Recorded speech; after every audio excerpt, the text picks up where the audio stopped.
You know it's a bad decision, you know it's wasting your time, you know it's draining your energy, and deep down you already know you should stop, but then your brain says, wait, we already spent so much on this. So you stay. You keep watching the bad movie. You keep working on the dead project. You keep playing the game you're losing. You keep holding on to something that is clearly not working anymore, not because it is good, but because quitting feels like admitting the past was a waste. That feeling has a name. It is called the sunk cost fallacy, and it is one of the most expensive tricks your brain plays on you. Imagine this. You buy a movie ticket. You sit down. 20 minutes later, you realize something important. This movie is terrible.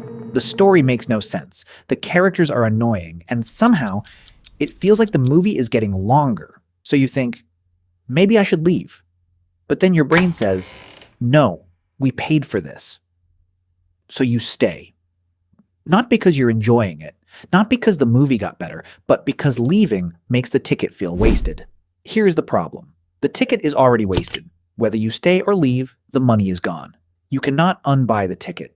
The only real question is, do I want to spend another hour of my life on this? That is where the sunk cost fallacy begins. A sunk cost is something you already spent and cannot get back. Money, time, energy, effort. The fallacy happens when you let that past cost control your next decision. Instead of asking, is this still worth it? Your brain asks, how do I make the past feel worth it? And that question can trap you. Your brain hates waste. It hates losing. It hates feeling like you made a bad choice. So when something is not working, quitting feels painful. Quitting feels like proof that you failed. But continuing gives your brain a small comfort. It lets you pretend the first decision might still become worth it. This is why people say things like, I've already spent 3 years on this. I've already paid for it. I've already come this far. I can't stop now. Those sentences sound logical, but sometimes they are just fear wearing a smart outfit. Because the past is not asking you for a decision. The past is already done. The only thing you can still control is what happens next. Gambling makes this painfully obvious. Someone loses $50, then $100, then $200. At some point, they know they should stop. But their brain says, you can't leave now. You need to win it back. So they keep playing. And now they are not making a decision based on the next bet. They are making a decision based on the money already lost. But that money is gone. The next question is not, how do I recover what I lost? The better question is, would I still make this bet if I had not already lost money? That question changes everything. Because sometimes the honest answer is no. And if the answer is no, then continuing is not courage. It is just paying extra for the same mistake.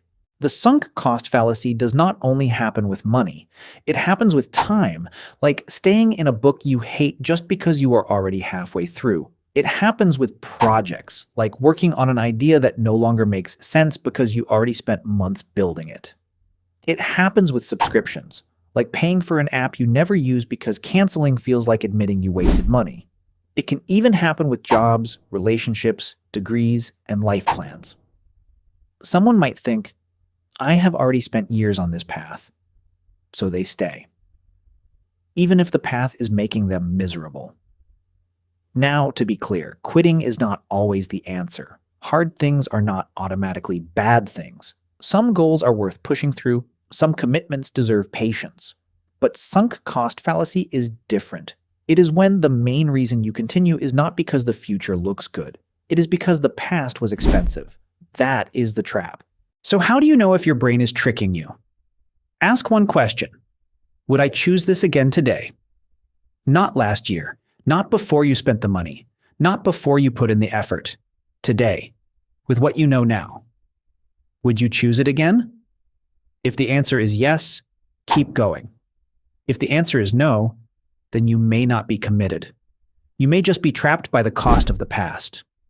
Another useful question is, if I had not already spent anything on this, would I still want to continue? This removes the emotional weight of the past, and it forces your brain to look forward, because good decisions should be based on future value, not past pain. The sunk cost fallacy works because it uses something good against you. Your patience, your loyalty, your effort, your desire to not waste what you started. But sometimes the real waste is not quitting.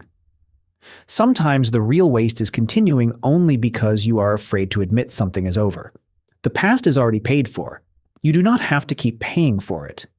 Quitting is not always failure. Sometimes quitting is just refusing to pay twice for the same mistake.